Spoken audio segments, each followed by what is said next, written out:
Olá, sejam bem-vindos ao Papo de Paddock, nossa conversa semanal, onde a gente traz grandes personalidades do automobilismo para falar os bastidores das pistas e coisas que vocês não veem.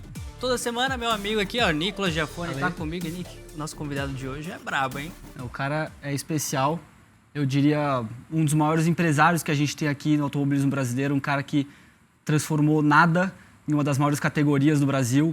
Denner, é um prazer ter você com a gente. Obrigado pelo convite. Obrigado, Nicolas. Obrigado a todos. É um prazer estar aqui, participar desse papo aqui. Obrigado pelas palavras também. Denner, a gente trouxe para você aqui, a produção fez para a gente, uma linha do tempo. Mostra um pouquinho da sua trajetória, desde o começo até agora.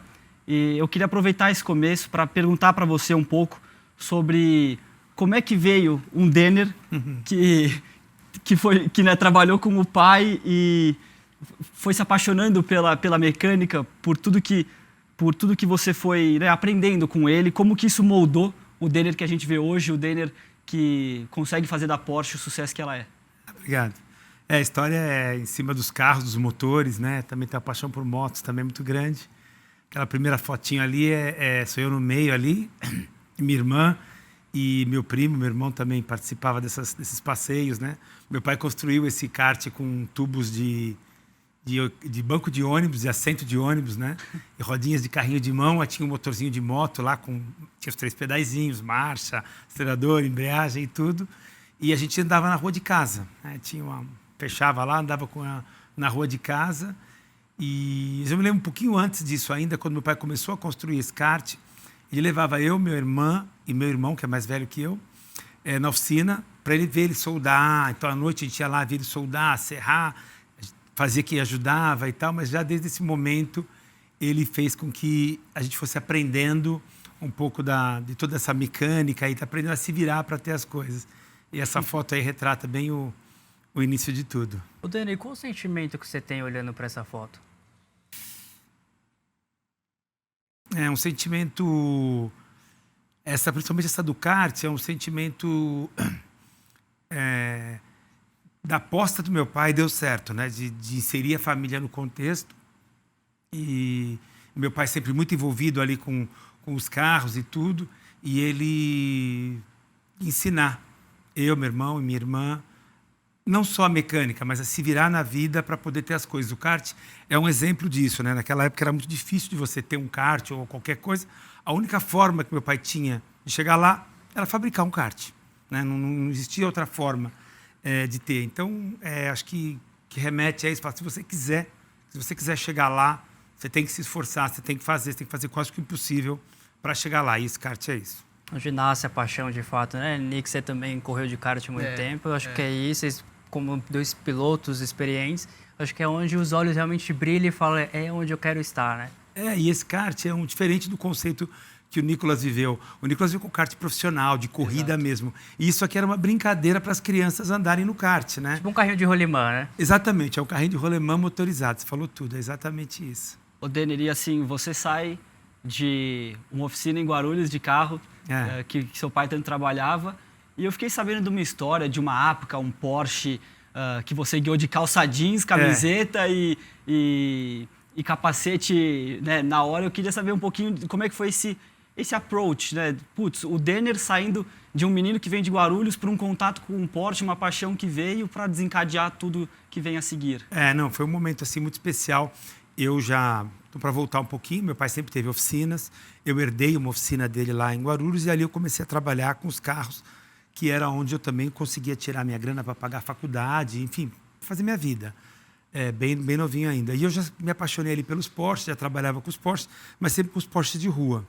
E aí, uma ocasião, eu tinha 2 Porsches, eu vou anunciar um. Vou vender um, porque não sei o que lá. Aí anunciei, uma pessoa veio pelo anúncio e falou, quero comprar esse carro e tal. E comecei a conversar com ele, ele falou, eu corro, tem um carro igual esse, eu corro com ele. Ele, corre? Que história é essa? E aí ele me contou dessa associação de pilotos de carros históricos aí que tinha aqui em Interlagos e tal. Eu falei, bom, deixa eu entender isso aí um pouco mais. Final da história, fiquei amigo dele, não vendi mais o carro e fui para lá ver a corrida, como é que era. Autódromo antigo ainda, né?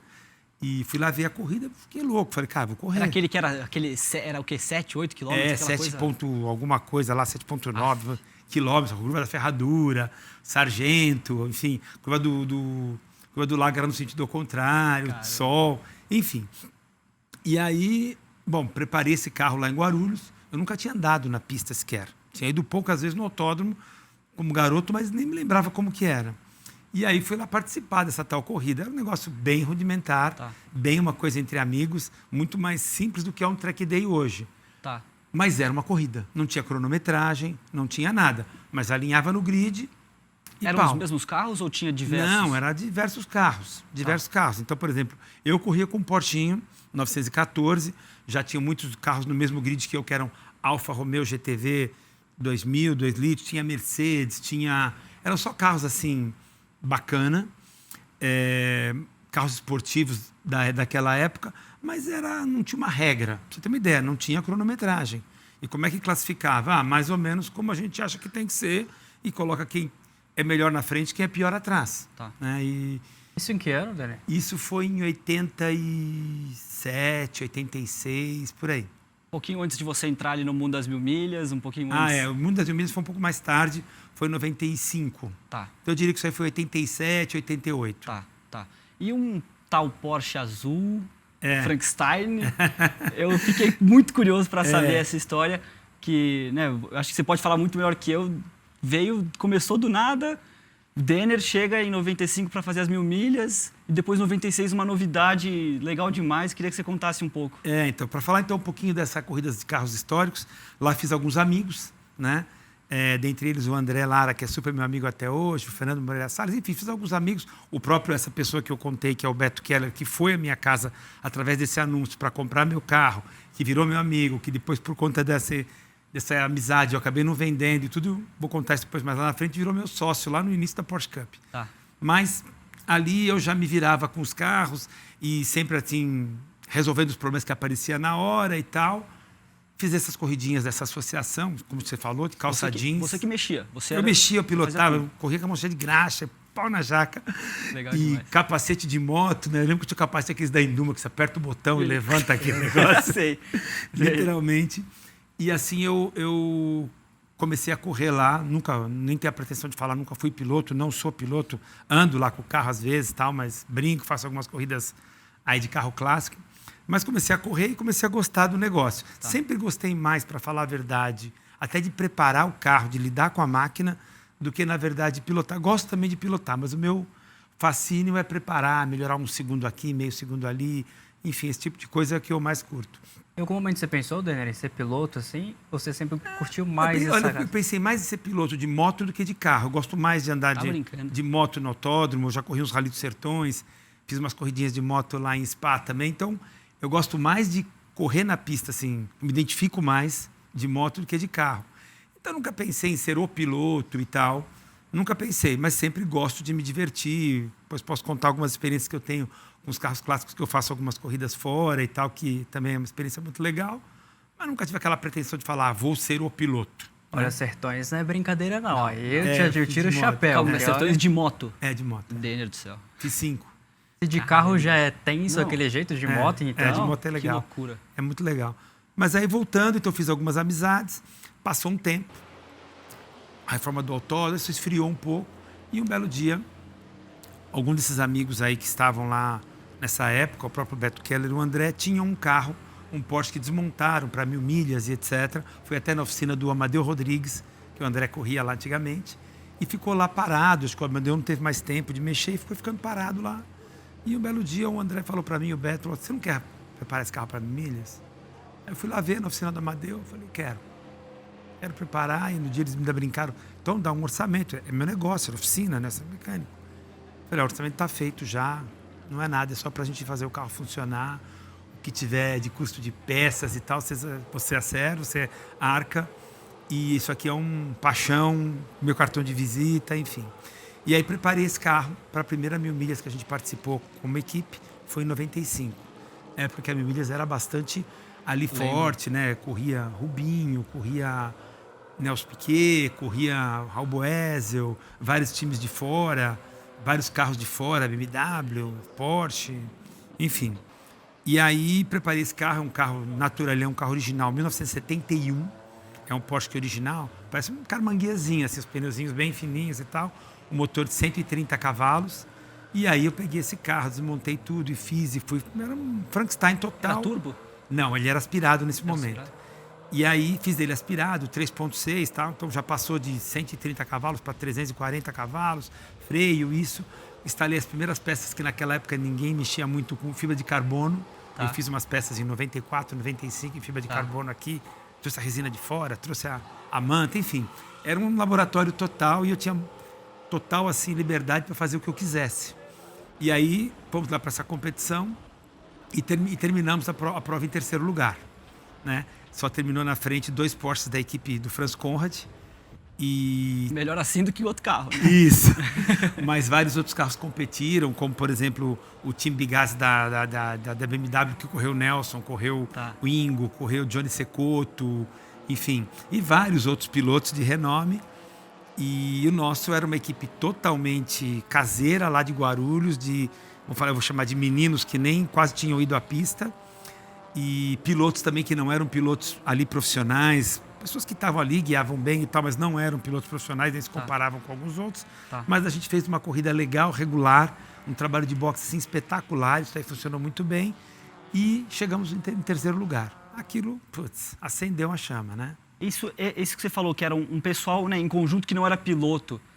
Em que momento vira a chavinha, né, a epifania que você tem para falar, eu acho que tem um negócio aqui? O negócio tem ainda um espacinho adicional aí. Você falou do carro azul, né? Nessa primeira corrida era verde. Aí no ano seguinte eu falei, cara, precisamos ganhar essa corrida. Esse terceiro já não é mais. Aí eu coloquei biturbo. Não é piloto mais competitivo. Mais aí, né? Biturbo, outros freios. Um sistema TAG, que era o mesmo sistema que monitorava os motores Porsche na Fórmula 1, nos McLaren, Fórmula 1. Caramba. Aí ainda já tem ficou esse carro, negócio. né? Você ainda tem esse carro? Tem. E aí de verde ele passou para azul. A gente chama o nome dele carro 3, porque ele era numeral 3. E aí então o negócio ficou bem mais sério. E a gente então correu com esse carro no ano seguinte. E aí ganhamos a primeira vez na geral com esse carro biturbo. Era um carro que daí tinha 500 cavalos, quase 600 cavalos.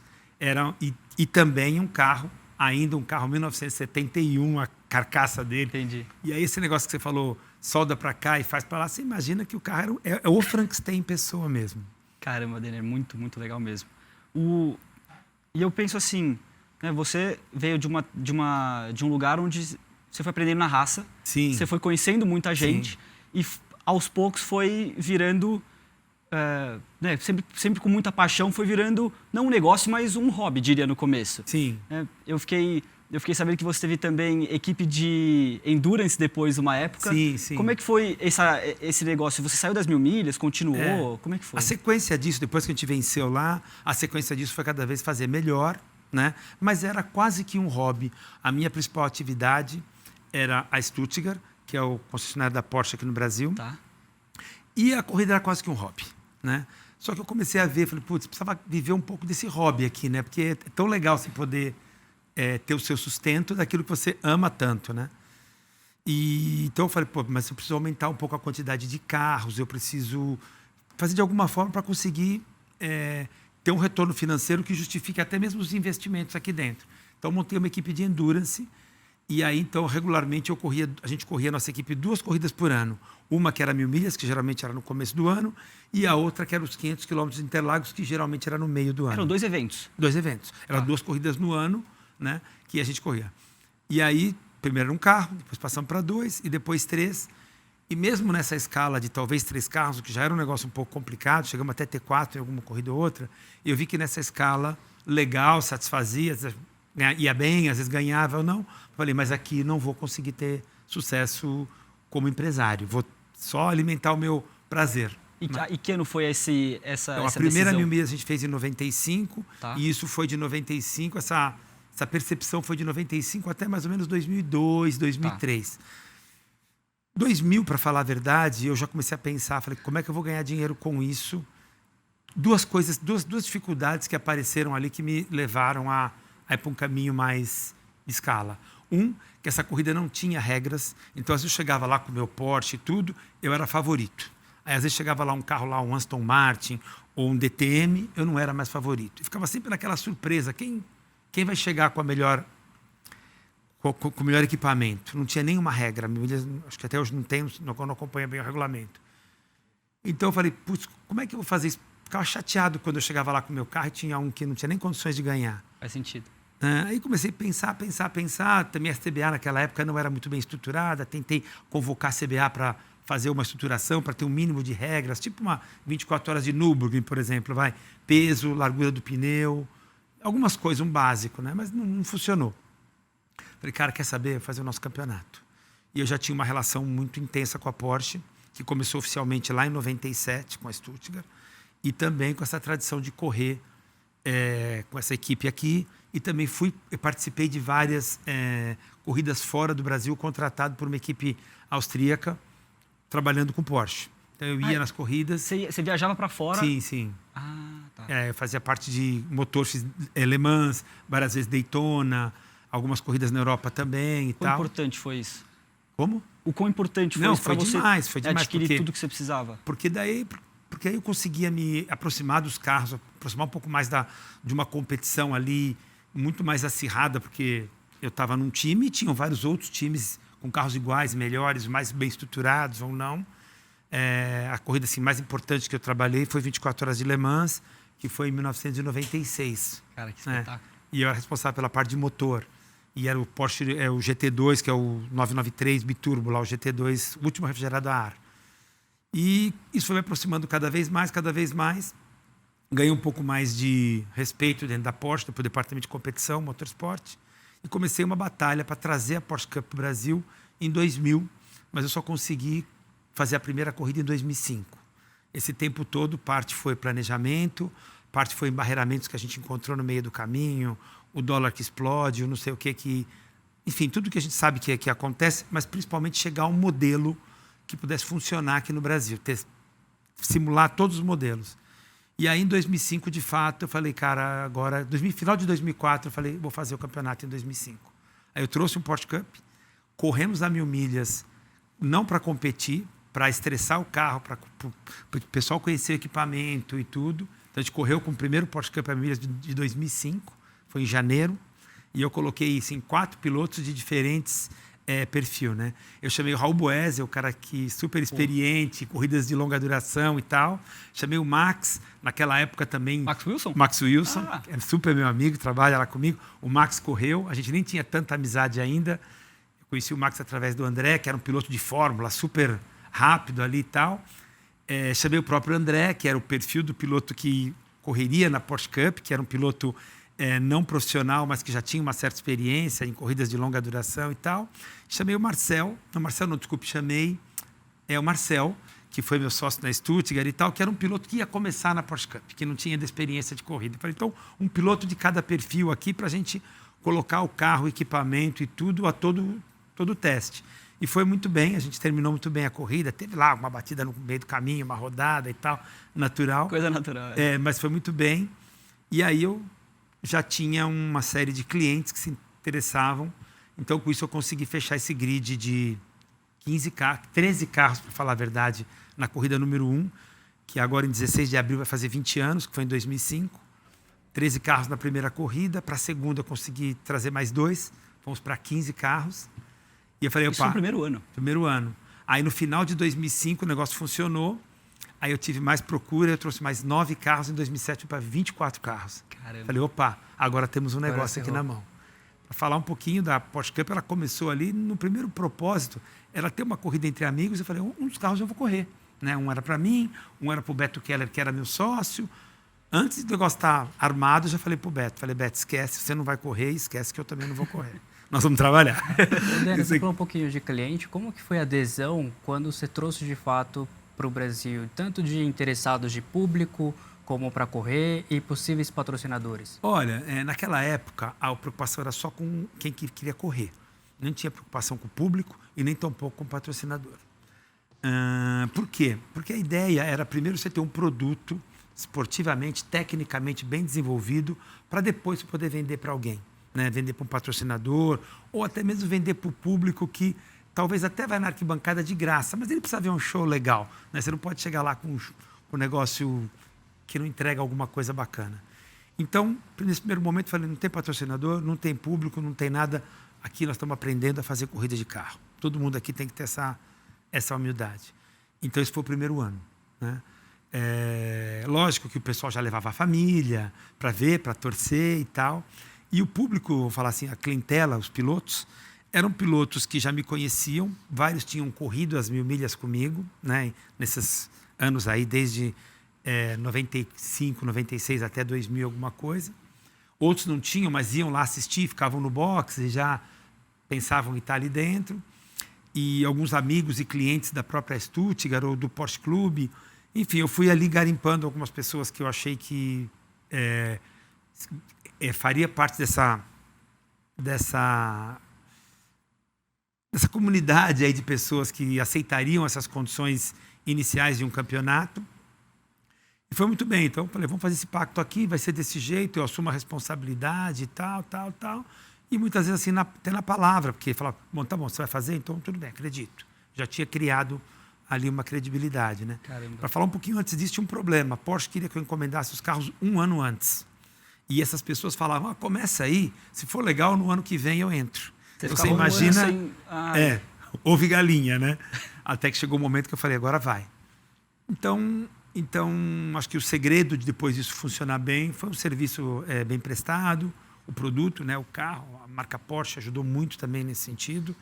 E foi tentar modelar esse trabalho sem querer avançar o sinal. E desde o começo foi esse modelo de monogestão. Sim, porque nessa fase que eu te falei de 2001, 2000 até 2005, quando a gente deu o sinal verde, eu fiquei ali imaginando, né, simulando dentro da cabeça vários modelos. Nessa época, aqui no Brasil, esse tipo de carro, Porsche de corrida, ninguém praticamente conhecia. A chance de você ter um problema de as equipes ainda até conhecerem o carro, ou as equipes aí fazer de alguma forma que tirasse essa igualdade dos carros, buscando a melhor performance, cada um olhando para o seu, o custo disso para os pilotos, de pagar todas as equipes. Eu comecei a ver, falei, cara, isso aqui a gente vai morrer na praia, isso aqui não vai acontecer.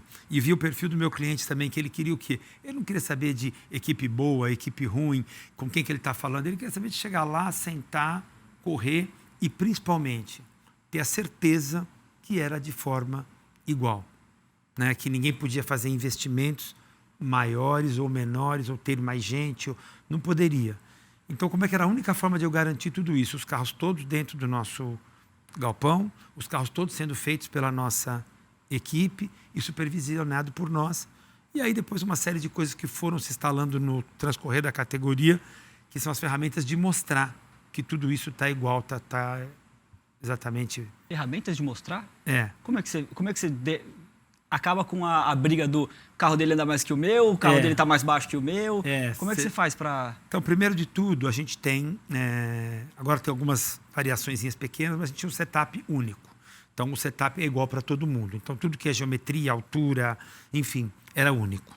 Até os ajustes das barras de estabilizador no primeiro momento eram únicos. Era fixo? Até a pressão de pneu única. Então, mesmo assim, lógico, chegava lá, diferentes pilotos, tinha performance boa, ruim, pilotos não profissionais, o que acontece? Às vezes ele acorda lá no fim de semana, ele está super bem. Passa um mês, ele não está super bem. Aí no fim de semana ele deu um pau no fulano e no outro fim de semana ele tomou um pau do ciclano, do mesmo fulano. E é difícil pra caramba pro cara aceitar esse tipo de coisa. Então aí começou a falar, putz, como é que a gente vai fazer com todo cuidado isso? E nesse primeira leva de carros, que era o Porsche 996, esse que a gente começou em 2005 e foi até o final de 2007, eles não tinham data. Então também ficava difícil de se demonstrar alguma coisa. Então era como? Eu tinha alguns pilotos que trabalhavam lá como coaches da categoria, dentre eles, nesse primeiro momento, o Raul, super assim, meu amigo lá, que ajudou também, um pouco até o Ricardinho Maurício, enfim, que chegavam ali e a gente testava os carros de forma comparativa, e virou, não virou, mas é lógico, um pouco na galega, um pouco naqueles, tirando trecho e tal, e preparava aquilo lá e era aceitável. Foi passando o tempo, o nível de competitividade foi aumentando, o nível de exigência foi aumentando e não dava para se acomodar e dizer só esse tipo de checagem basta para todo mundo. Então foi quando chegou também o carro modelo 997, o segundo modelo que a gente usou aqui no Brasil. Esse já tinha data. Tinha então o sistema de data, o sistema Motec de Data Acquisition, que para quem não conhece aqui, é um sistema que faz vamos falar, um raio-x da sua volta, né? E que mede toda a performance do carro e do piloto. Então, com ele, você consegue ver se o piloto não está andando bem, se é ele, a guiada dele, ou se é a performance do carro. A famosa telemetria. A famosa telemetria.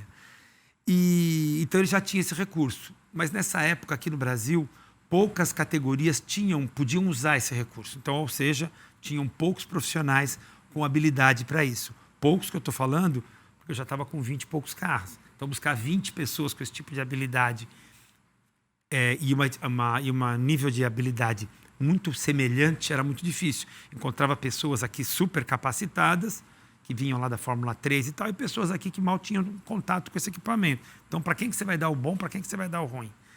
Então, eu falei, não, para tudo, isso é errado. Chamei todos os pilotos e falei, todo mundo aqui teve uma oportunidade na vida, no seu negócio, isso, aquilo, né? Tem um monte de menino lá na faculdade, na FEI, querendo ingressar no automobilismo, mas não são profissionais de automobilismo, mas estão se formando e que querem aprender. E a gente acha que, vamos fazer uma coisa, ninguém vai contratar engenheiro bom aqui. Nós vamos dar oportunidade para essa galera que está lá começando. Tá, vamos fazer esse pacto. Todo mundo tem recurso, tem dinheiro para chamar o bambambam, até talvez um cara de fora. Ninguém vai fazer isso. Muito legal. Virou um pacto da categoria, todo mundo topa essa parada. Aí fiz um acordo com a faculdade, falei com o reitor, enfim, uma história toda. E fiz uma pré-seleção de rapazes que curtiam o automobilismo, mas só teoricamente. E aí foi um negócio muito legal. Você via tanta gente com tanta vontade, olho brilhando, conhecimento, né? E tudo que não tinha ido no autódromo. Não tinha ido lá, na pista ainda, né? Falei, então vamos juntar essa teoria com essa prática.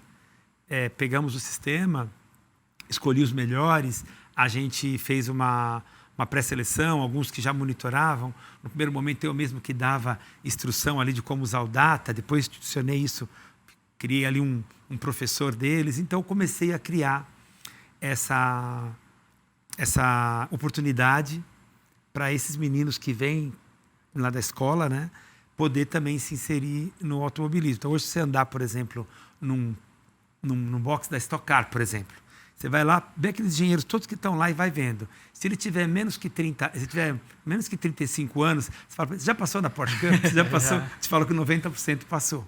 No fundo, isso é a cabeça de empreendedor, né, Denner? Sim, acho que é empreendedor, porque eu sabia que precisava dessa massa crítica e também não podia esquecer a minha origem. O que é? Filho de mecânico, uma oportunidade. Muito então legal. você vai lá e fala assim, cadê a oportunidade para essa molecada? E foi o que eu vendi para os pilotos. Todo mundo quer ganhar a corrida, mas é oportunidade para eles, né? Isso é muito bonito. E até viraram construir assim, essa oportunidade é todo um processo, né? Sim, sim. Tudo isso agora falando aqui fica muito simples, fácil, né? Teve uma série de problemas, mas esse foi um lado assim, um dos lados assim muito, muito gratificantes do crescimento e da gestão da categoria, porque deu oportunidade. Hoje tem gente que trabalha em equipe de Fórmula 1, tem gente que trabalha em equipe fora do Brasil, enfim. Passaram-se, acho que, mais de 1.000 e poucos alunos entre esses 20 anos, no decorrer desses 20 anos. Fazer o que ama e ajudar o outro é uma combinação que não tem Muito não tem legal, igual. muito legal. E eu queria aproveitar esse gancho que a Porsche Cup, né, veio de uma paixão, você pega essa criançada, essa molecada, traz para dentro, só que não deixa de ser um business, né? Não deixa de ser um negócio. Como é que você faz hoje, Denner Pires, para manter pilotos engajados, os seus colaboradores que trabalham com você engajados e também, hoje em dia, os patrocinadores engajados de uma forma que continuem caminhando junto com a Porsche? A mesma fórmula do início, fazer com amor, com dedicação, fazer o melhor possível. Cada dia você fala, tem algo para melhorar, por mais que hoje está num estágio mais elevado, ainda tem muito para ser feito, tem muito para ser melhorado e prestar um bom serviço, querer se superar o tempo inteiro. Eu acho que passar isso para essa moçada toda que trabalha é o que está ligado nesse nosso esporte aqui, né? Você como piloto, cada hora você quer melhorar ali um centésiminho, um milésiminho, ou sei lá, qualquer coisa. E assim é no serviço prestado. Denner, o Brasil, a Porsche Cup Brasil, é uma das que mais fornecem dados para a Porsche alemã. Uhum. Como é que foi esse processo de consolidar? Porque isso é um feito talvez inédito. Porque na verdade você pensa, esse formato de monogestão, ele é único aqui no Brasil. Existe um outro parecido nos Emirados, que ele funciona somente numa fase ali do inverno europeu. É uma equipe da Alemanha, que é o Lechner, que ele tem uma estrutura que é ali o Abu Dhabi, Dubai, etc. Funciona durante, acho que um campeonato que funciona durante 4 meses, 3 meses. E que ele leva a maioria dos engenheiros e mecânicos da Super Cup ou da Porsche Cup Alemanha para lá e faz um campeonato. Mas é uma coisa assim bem pontual. Então nós somos de fato uma categoria que funciona 100% do tempo com, no caso hoje tem 82 carros. Né? Então você imagina, é dividido em 3 categorias, né? Categorias de carros. Então você imagina quando eu tenho lá, por exemplo, a categoria principal, são 35 carros. Eu tenho lá piloto que anda bem, piloto que não anda tão bem, piloto que é super rápido, piloto que judia do carro, piloto que trata bem do carro, autódromo quente, autódromo frio, batida, quebra. Então, é uma quantidade de incidentes assim gigante. Fatores externos, né? Exatamente. E tudo isso junta num banco de dados e a gente vai olhando, olha, esse carro aqui quebrou essa peça, aquele ali já trincou, vai quebrar também. Então, essa peça é vulnerável. O que eu faço com isso? Faço reportes, falo para a Alemanha, olha, tem um problema aqui nessa peça. Isso aqui não funciona muito bem. Quando a gente foi para o calor, eu lembro que teve umas corridas no Velocitar, que ela é super quente e não é um autódromo que ventila muito, que é um autódromo mais de curvas e tudo. A gente tinha um problema que praticamente fervia o combustível dentro do tanque de gasolina, né? E o Porsche Cup ele é usado em vários outros países do mundo, super quentes também. Só que essa combinação de um calor forte, mais a combinação de pouca ventilação, porque é uma pista mais travada e muitos carros na pista, com trânsito, e isso aquece muito, era um problema do carro, do combustível. Cara, e como é que é, você comentou desse, tem 82 carros, como é que é da cortina para trás? Eu queria saber um pouquinho da estrutura que vocês têm lá na fábrica, na sede, porque é muito fácil, pessoas como eu, pessoas como o Ale, a gente vai lá para curtir um fim de semana na Porsche Cup, você vê os carros na pista, você vê o evento, vê patrocinadores, tudo lotado, mas assim, você não vê o Denner correndo cima a baixo no paddock, você não vê os pilotos reclamando do carro ruim para os seus colaboradores, para os seus engenheiros. Eu queria saber um pouco de como funciona essa logística por trás e aonde você fica mais em cima. Eu acho que é aí que está o grande lance, Nicolas. Você foi na veia, esse é o nosso grande desafio. Porque a gente sofre uma série de situações que é natural. Por exemplo, falta de peças, que às vezes não tem lá, na própria Porsche, não tem à disposição pela essa quantidade. A gente tem o problema da distância, né? E tudo que envolve você ter que pegar uma peça lá da Alemanha, trazer para cá. Peças que tem problema ou quebras que acontecem ali naquele dia. São só peças originais, né? São só peças originais do Porsche Cup. Então, você tem que contar com tudo isso. É muito difícil, é bastante difícil. Eu vou contar um episódio aqui, naquela época da pandemia, que começou fábricas fecharem, reduzir e tal. E quando começou voltando ali, falava, precisava botar os carros para funcionar. E aí, eu precisava trocar, por exemplo, eu lembro desse tema, a engrenagem da segunda marcha. Ela vai se desgastando, aquele dog, né, que faz o engate ali, que no carro de corrida é um pouquinho diferente, tem um desgaste excessivo. E aí eu peguei e falei, bom, precisamos de 40 engrenagens de segunda, né? Faz lá o pedido, consulta lá no tinha 3 na fábrica. Nossa, na fábrica, nossa. Né? Aí eu falei, cara, estou precisando de engrenagem de segunda. Daqui a pouco veio o alemão lá e respondeu, vamos resolver o teu problema. Não sabia quanto eu queria, consegui mais 5.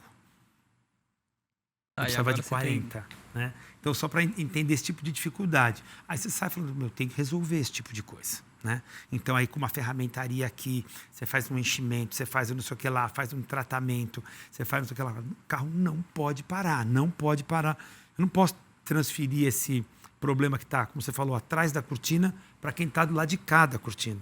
Meu piloto, meu patrocinador, meu público, que eu também fico sempre muito preocupado em tratar bem. O cara que vai na arquibancada lá ver a corrida. Você tem que estar lá, o piloto tem que estar lá, tem que correr, tem que ter o show. Então, isso é muito, muito desafiador. E como é que você resolve isso tudo? Com uma equipe bem treinada e, principalmente, com uma equipe que está nessa mesma vibração, que é o quê? Eu estou aqui, é um trabalho, é um meio de sustento, mas eu tenho muito, muito amor, eu tenho muita vontade de fazer isso. Isso aqui, sabe, quando um carro vai para a pista, que bateu, você vê a galera fica vibrando, é uma conquista. Então, se você colocar isso na mente das pessoas, automaticamente vai todo mundo se contaminando com esse tema. mas precisa de muita estratégia, muito procedimento para isso ficar em pé. Daniel, uma curiosidade que eu tenho em particular é como que você lida com os diferentes perfis de pilotos que você tem. Porque você tem ex-Fórmula 1, um cantor, um ator, um empresário que quer curtir ali o fim de semana por hobby, pelos profissionais ou não. Como que é lidar com esses diferentes núcleos? Isso é um desafio grande, né? E você vai lidar com com esse monte de características de pessoas com características diferentes no momento de pressão, de competição. Porque quando isso vai estar tudo relaxado, é tudo muito mais fácil, mas competição é muito difícil. O que mais te ocupa no fim de semana, então, é esse meio de campo? Já me ocupou bastante e hoje a gente foi ali criando mais e mais ferramentas. Hoje a gente tem um sistema de telemetria em tempo real, que é um negócio que a gente desenvolveu agora esses últimos 2 anos. É uma telemetria muito parecida lá com a da Fórmula 1, mas não num custo daquele da Fórmula 1. É um negócio meio que único, eu diria. A gente fez esse desenvolvimento junto à Microsoft. Enfim, é uma história um pouquinho mais longa, mas que muitas vezes eu já ali no Data ou no meu telefone, estou aqui almoçando lá e falo assim, putz, esse carro do Nicolas não está rendendo. Por que eu sei? Porque eu tenho, por exemplo, o top speed de todos os carros da reta, já está ali, eu já recebo lá uma janelinha vermelhinha. Onde é que está o meu limite de aceitação? 1,5 km. Baixou de 1,5 km, pum, acende um negocinho vermelhinho. Pô, o carro do Nicolas 1,5 km mais lento. Seja num treino, numa corrida. Se isso daí for recorrente, ou se eu voltar lá e olhar, não, o Nicolas fez tudo direito e está 1,5 km, abaixo de 1,5 km, meu pode chamar o carro do Nicolas, tem problema. Isso aí me ajuda tanto na prevenção, vamos dizer que o motor dele está para quebrar, daqui a pouco vai explodir. É fantástico. Traz antes e diminui um prejuízo para ele, para mim, para todo mundo. Ele muitas vezes não percebeu essa falta de performance e aí meu time aborda ele falando, peraí, Nicolas, para, nesse treino você vai... Mas por quê? Cara, não está rendendo aqui. Fala, opa, que bom que alguém viu isso por mim, que às vezes nem percebe esse tipo de coisa. Então você tem as ferramentas. O oposto também acontece. Cisma lá um piloto que não está rendendo, só que você mostra que não está rendendo. Mas você tendo a ferramenta, ela funcionando bem, essa sincronia funcionando bem, você acaba muito com esses ânimos que você citou aí de alguém não tão feliz com o seu resultado. Dani, qual que é a geração mais recente de Porsche? Tem uma previsão para uma nova? Sim. A mais recente é o GT3 Cup, a gente chama de... tudo a base 911, mas a gente chama 992. O que temos aqui no Brasil é exatamente o que tem na Europa. Estamos alinhados 100% com a Europa. E em 27 a gente recebe o novo, que vai ser o 992 geração 2. Esse que nós temos agora aqui é o 992 geração 1. Ele é um carro de 1.200 quilos, tem 510 cavalos, tem freio ABS, tem controle de tração, tem 70% da sua construção em alumínio, 30% em aço, é considerado o carro de corrida mais seguro do mundo, tem todo, é lógico, esse sistema de data acquisition e tudo mais, tudo integrado agora com câmera. Hoje em dia a vida ficou muito mais fácil, né? Tem N recursos aí para a gente trabalhar. Esse é o modelo atual que temos hoje. Que, para falar de tempo em Interlagos, uma referência ali de tempo, é um carro que, dependendo do peso do BOP que a gente colocar e da pista, ele vira a 1,32, 1,33. É 4 segundos mais rápido que o Fórmula 4 que eu guiei no Interlagos. Não estou bem certo do tempo do Fórmula 4, mas é isso aí. Dependendo da pista e tudo, ele vai de 32 a 34, a 33, 32 a 33. E pensando como, assim, empresário mesmo, quanto maior a quantidade de carros que você tiver na pista, mais a Porsche está faturando. Sim. Como é que é o balanço de manter, assim, eu tenho carros o suficiente para o evento estar faturando, o meu time está ganhando em cima, a empresa está bem sucedida, só que manter também a segurança de todos os pilotos que estão lá dentro? É uma ótima pergunta. A gente tem um caso agora exatamente esse. Temos 3 categorias. Então, a categoria principal chama-se carreira, a categoria intermediária chama-se Sprint Challenge e a categoria de entrada chama-se Trophy. Na categoria carreira, a gente tem vai ter 35 carros esse ano. Na categoria intermediária, que é a Challenge, a gente vai ter 23. E nessa categoria aqui, a gente tem um parque de 23 carros, mas a gente aciona 16, 18. Você fala, por que você não tem o carro aqui? Por que você não põe mais 4, 5 pilotos? Não tem? Tem. A gente está sempre ali no limite daquilo que a gente consegue atender. Se você for olhar para a história da Porsche Cup, você vai ver lá, por exemplo, o modelo 992, que é esse modelo novo.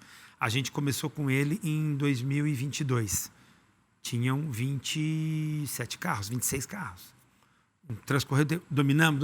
Colocamos mais 2 ou 3. Dominamos. Colocamos. Então, desses 26, quando esse modelo começou, a primeira corrida dele, que foi no início de 2022, para agora, que nós estamos no início de 2025, de 26, a gente foi para 35. Vamos para 35. Vamos para 35 carros a gente tem no parque, mas vamos sempre deixar 1 ou 2 de reserva, então vamos correr uns 32, 33.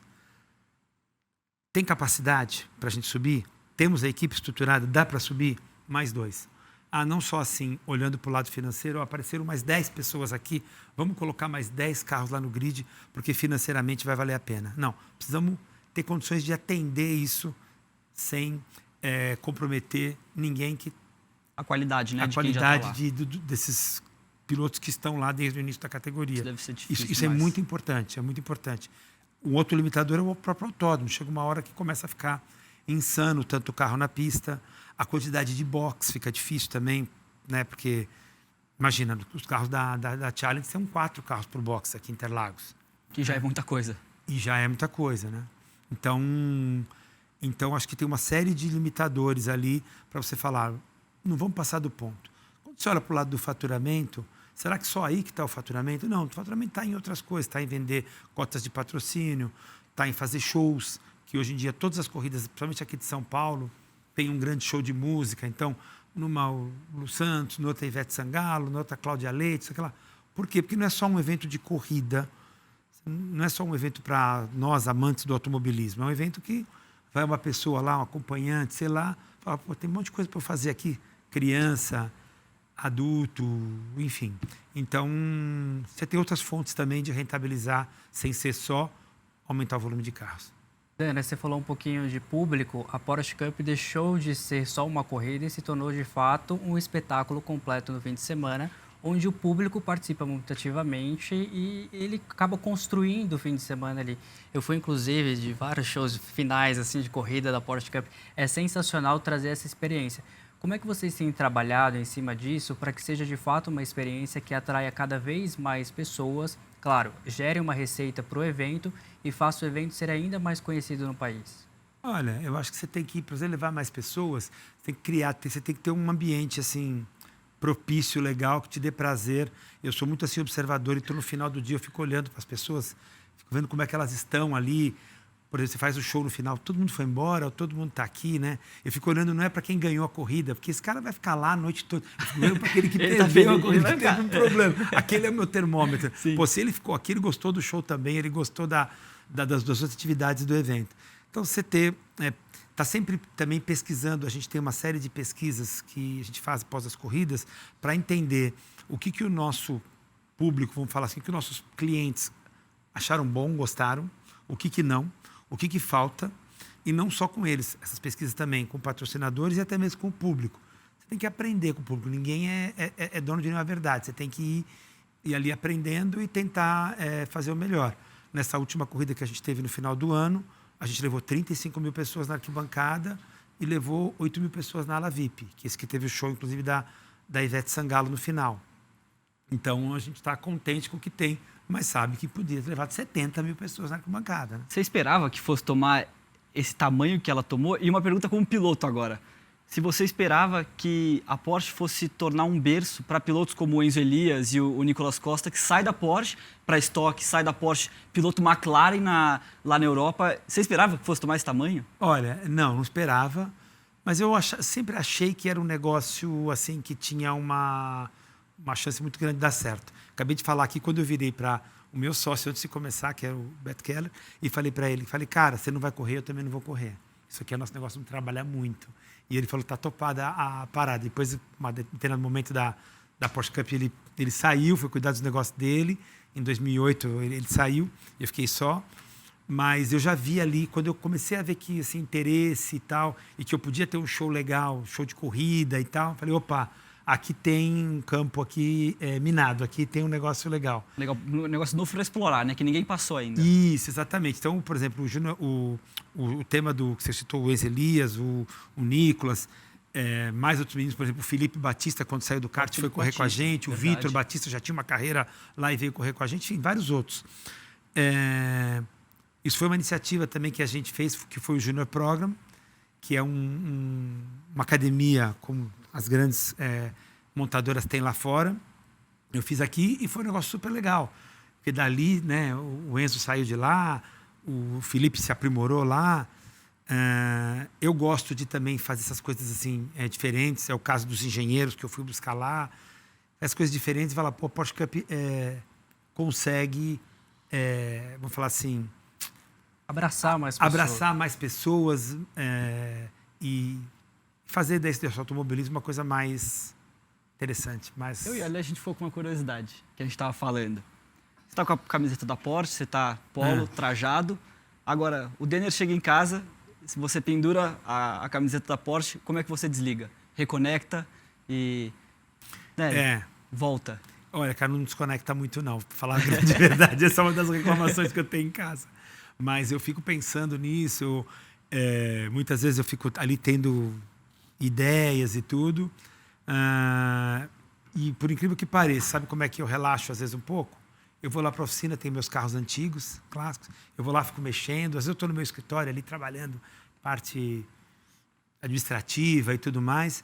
Às vezes parar um pouco, largo esse negócio aí, vou lá para baixo, fico mexendo nos meus carros, ou na moto, ou alguma coisa, ainda continuo dentro da própria gasolina, né? Agora eu vou ter um motivo muito especial agora a partir de junho, para desligar um pouco, que vai nascer a minha primeira filhinha. Ah, que legal. Então, eu estou super aí entusiasmado com isso e acho que isso vai mudar um pouquinho ali os meus costumes. Pô, muito legal. Mas eu não me desconecto muito desse meu mundo. Se eu não estou ali pensando na Porsche Cup, eu estou pensando nas corridas que eu vou fazer com meus carrinhos lá fora.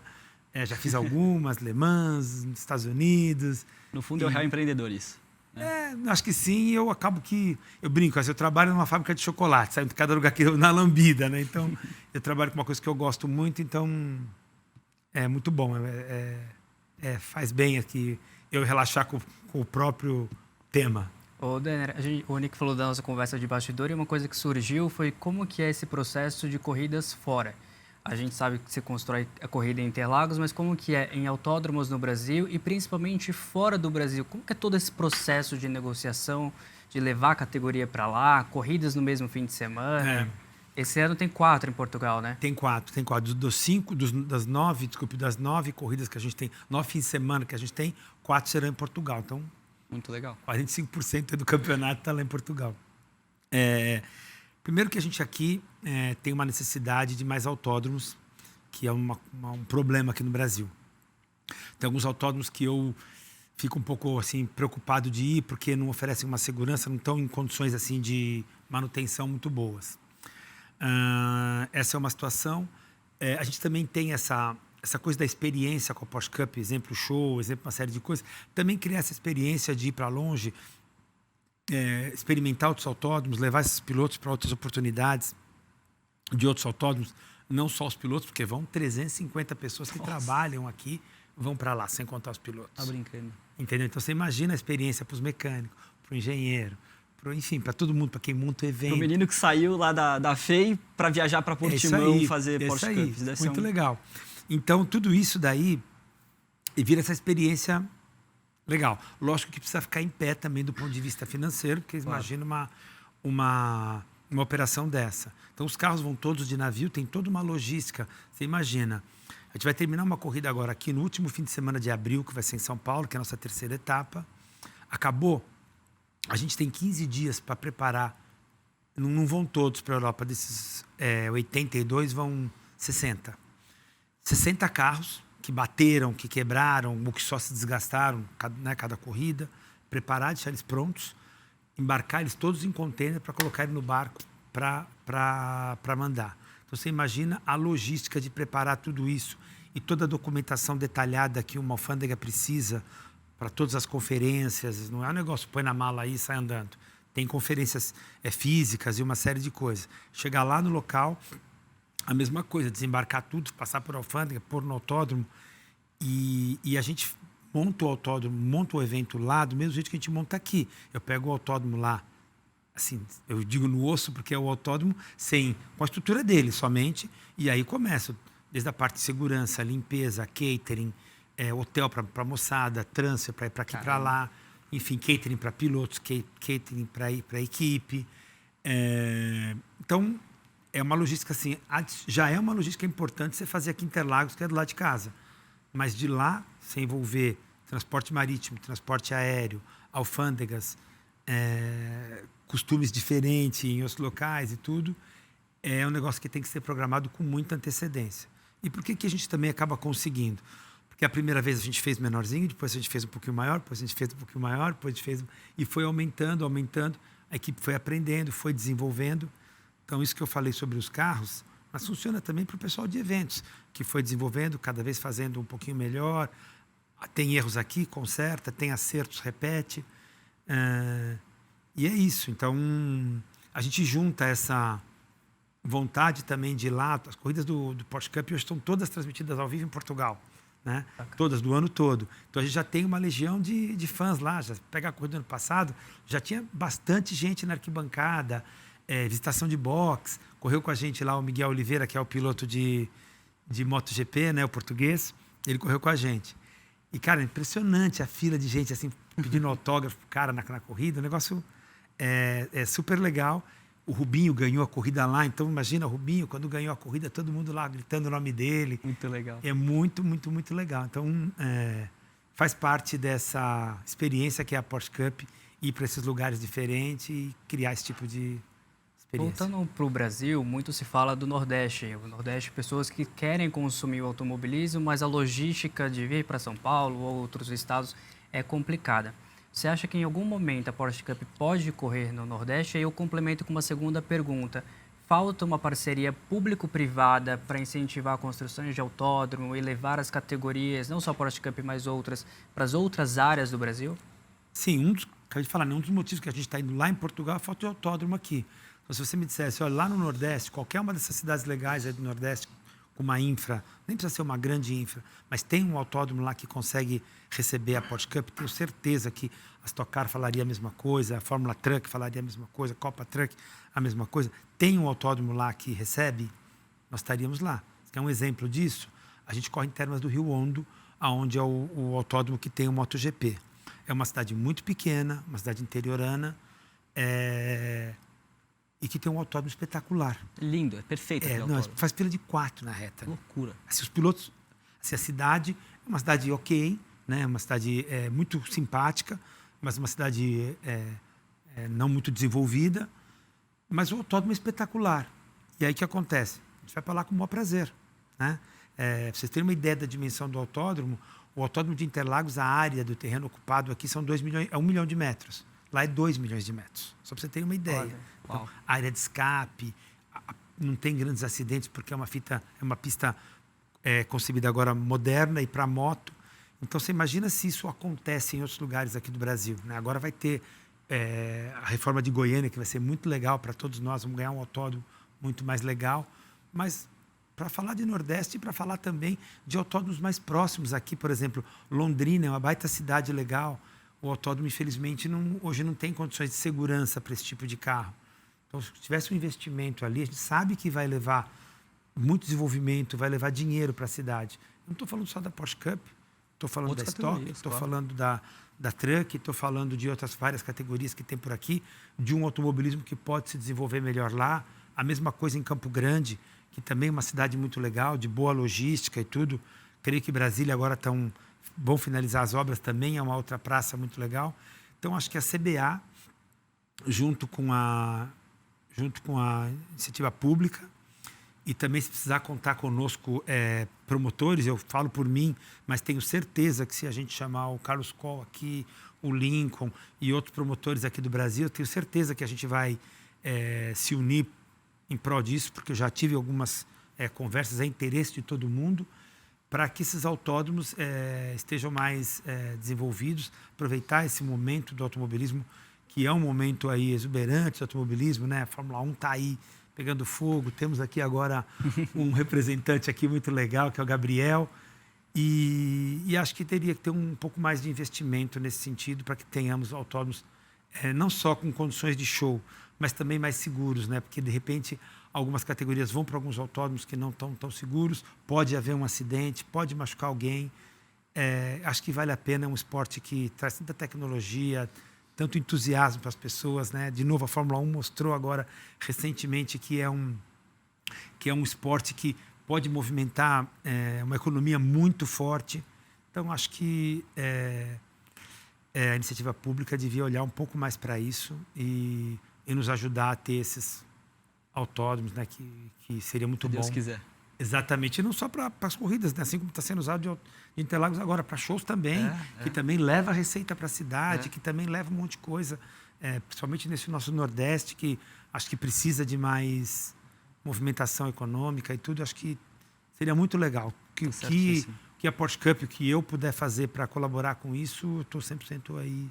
Vamos à tradição? Está na hora da tradição. Eu vou pegar aqui a nossa viseira. Você, Denner, é um dos primeiros a vir. Uau! Você está se juntando a Dudu Barrichello, Fefo Barrichello, Felipe Giafone. Nossa, todo mundo só que fera, vier. hein? Qualquer lugar? Qualquer lugar que você quiser. Opa. A viseira vai valer ouro daqui a Olha tempo. só, Olha Já, só. já. Que lindo, hein, meu? Obrigado, Denner. Mostra ali pela para a honra. câmera o pessoal ver, ó. Aqui. Cada vez mais completinha, linda. Legal, hein? Muito bacana.